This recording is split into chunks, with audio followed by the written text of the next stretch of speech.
Fala galera, tudo bem? Sejam bem-vindos a mais um vídeo do canal Paideia. Hoje pra gente continuar nossa pequena série de vídeos sobre as revoluções inglesas, tentar entender um pouquinho de todo esse processo revolucionário, em especial em cunho político, econômico, que ocorre na Inglaterra e que vai marcar aí a história e começar a desenhar os primeiros passos, que vai colocar o limite e literalmente ao fim do antigo regime do sistema absolutista.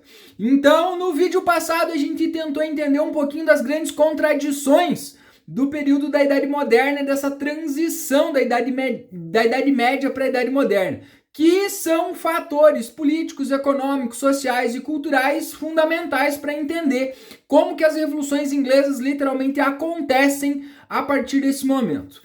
Mas para a gente começar a falar de fato do processo revolucionário que acontece ali no início do século XVII, nós precisamos voltar a alguns aspectos políticos da história da Inglaterra. A Inglaterra é uma das grandes referências da história do absolutismo, principalmente aí com Henrique VIII e a Rainha Elizabeth I, mas ela não teve um trabalho fácil no projeto e no processo de centralização política.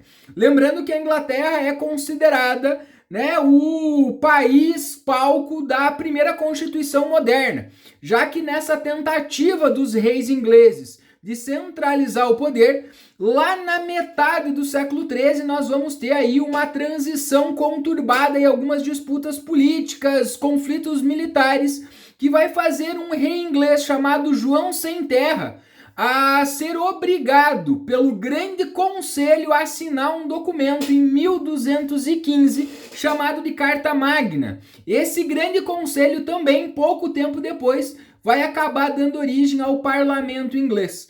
Então os reis ingleses sempre tiveram uma grande dificuldade de concentração do poder, de centralização do poder. Então, tanto a Carta Magna quanto o parlamento são instituições criadas na Inglaterra que em alguns momentos vão perder força, mas vão se manter vivas, e nesse processo revolucionário elas vão aparecer com uma intensidade e vão se consolidar com grandes forças políticas e ajudar principalmente na construção dos estados liberais. Então a história do absolutismo inglês, passa por todos esses processos.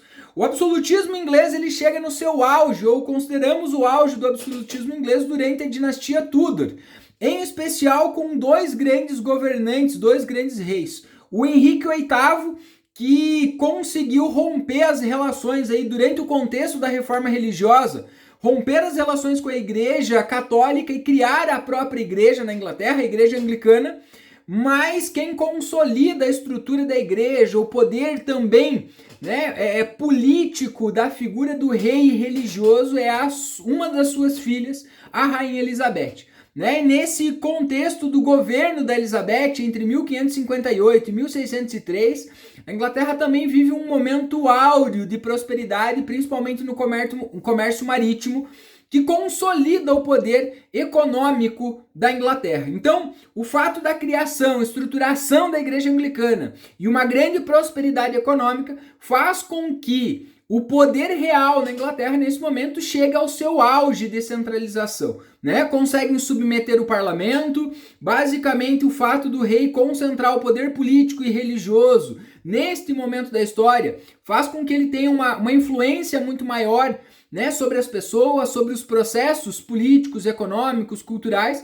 Então é nesse momento que chega ao auge, o absolutismo inglês. Mas é justamente na morte da Elizabeth I que começa o processo das revoluções inglesas e toda a mudança política que a gente vai ver e tentar entender agora. Devido ao fato de que a Elizabeth, quando morre, não deixa herdeiros. Então o governante mais próximo na linha sucessória vai ser o seu primo, o Jaime I, que era rei da Escócia nesse momento. Então aqui começa a dinastia Stuart, liderada pelo Jaime I. O Jaime ele assume, então, une as duas coroas, traz alguns conflitos com o parlamento, já que ele era um rei absolutista na Escócia, então ele traz esse padrão de governar para um país onde já tinha uma instituição, mesmo enfraquecida, ela existia e era ouvida. Então Jaime tenta impor, né, algumas vontades políticas, fiscais, em especial religiosas, porque os escoceses trazem o catolicismo de volta para a Inglaterra, e aí começa também um fator agravante dessas revoluções, que são as perseguições religiosas. E é justamente durante o governo do Jaime, a partir de 1603, que começa um processo histórico de um outro momento histórico, que é o processo migratório dos colonos ingleses ou da população inglesa, que começa a fugir das perseguições e começa a vir aqui para a América, que vai dar origem às 13 colônias, né? E mais tarde, em especial, é a origem aos Estados Unidos, né? Depois, mas isso é um outro tema. Então o governo do Jaime, né, é marcado por alguns desses conflitos com o parlamento, mas ele consegue, né, manter seu governo até basicamente o seu falecimento. O seu filho e sucessor, então Carlos I, né, vai viver um governo muito mais conturbado, né? Entre 1625 e 1649, o Carlos I tenta impor literalmente o absolutismo, né? E de uma forma muito direta enfraquecer o parlamento inglês nesse sentido, né? Então o governo dele é marcado por intensas disputas políticas entre o rei e o parlamento, que vão entrar em conflito agora, inclusive provocando a partir de 1642 uma guerra civil que vai se estender aí durante até 1651. Então, entre as medidas que merecem destaque do governo do Carlos durante esse momento na Inglaterra é a tentativa do fortalecimento da teoria do direito divino, que era uma coisa que já a Inglaterra tinha já meio que superado, então ele traz isso de novo com muita força.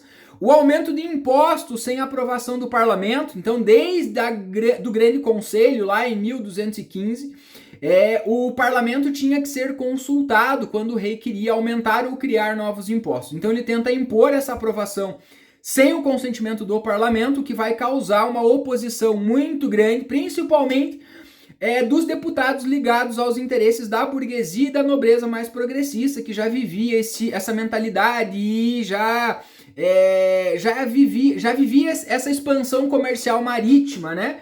Que a Inglaterra vai viver e vai se destacar nesse momento, né?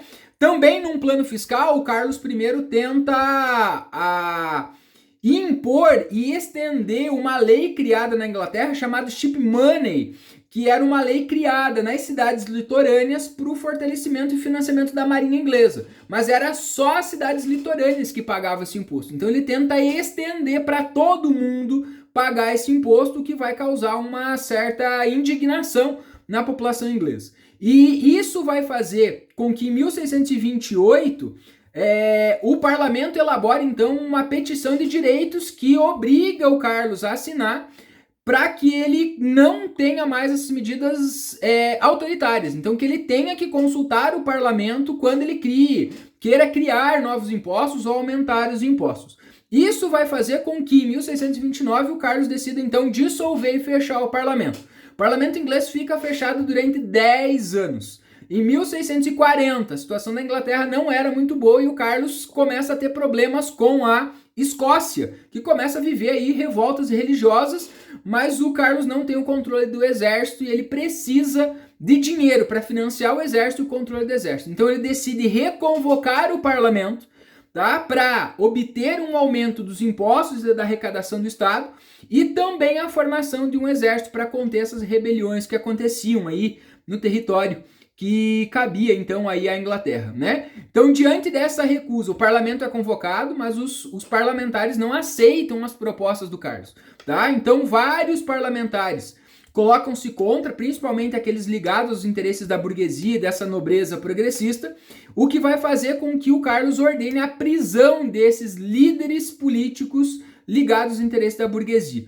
Isso vai originar, então, um conflito direto entre o parlamento e o rei, né? O rei vai formar um exército para tentar conter o parlamento forma o seu próprio exército para conter e enfrentar o rei, e aí desencadeia-se na Guerra Civil. Tá? Entre 1642 e 1651, né, começa então o período da Guerra Civil, ou também conhecido como Revolução Puritana, já que de um lado estão os cavaleiros, o exército do rei, do outro lado os cabeças redondas, que era o exército formado pelo parlamento e na sua grande maioria eram praticantes do puritanismo, né, e liderados pelo Oliver Cromwell. Então, durante aí esses 9 anos, basicamente, os rebeldes então vão enfrentar o rei e vão acabar derrotando o Carlos I, que tenta, né, se salvar e foge para a Espanha, mas o rei acaba sendo capturado, levado de volta a Londres, julgado e condenado como traidor. E aí a condenação como traidor é a decapitação do rei, que transforma-se em um evento simbólico. A partir da execução do Carlos I, o governo inglês então é entregue ao grande líder da Revolução Puritana e do exército Cabeças Redondas, o Oliver Cromwell, que passa a liderar, né, o governo e instala aí um modelo político semelhante ao modelo republicano na Inglaterra nesse momento, nesse contexto.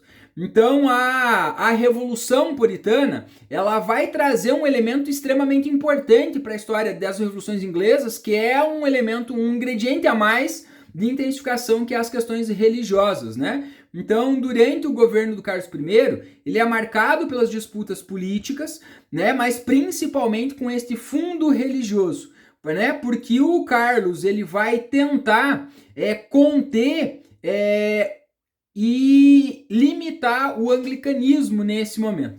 Então, essas práticas religiosas, catolicismo, anglicanismo, os puritanos, né, que vêm lá da Reforma Protestante, esse conflito religioso se intensifica de uma forma extremamente intensa na Inglaterra a partir daí, né? Então a adoção de padrões políticos centralizados, limitação e tentativa de subjugar o parlamento aos interesses, né, de conteúdo católico e não anglicano, isso começa a produzir, né, um efeito de disputa política nesse sentido, né? E aí, nesse momento, já está consolidado os grandes ideais, a burguesia começa a defender e defendia um modelo político mais pautado na liberdade religiosa e também na liberdade do livre comércio, da valorização do trabalho, que eram valores ligados ao puritanismo, né? Jamais o anglicanismo, tá? Nesse sentido. Então, isso foram elementos que são colocados dentro desse contexto para que essa guerra civil acabe se intensificando neste momento. E a partir da consolidação do poder na mão do Oliver Cromwell, então, começa então o período da fase da República, né, inglesa nesse momento, mas esse é o nosso tema do nosso próximo vídeo. Então, fica ligadinho aí, deixa sua curtida e segue o canal.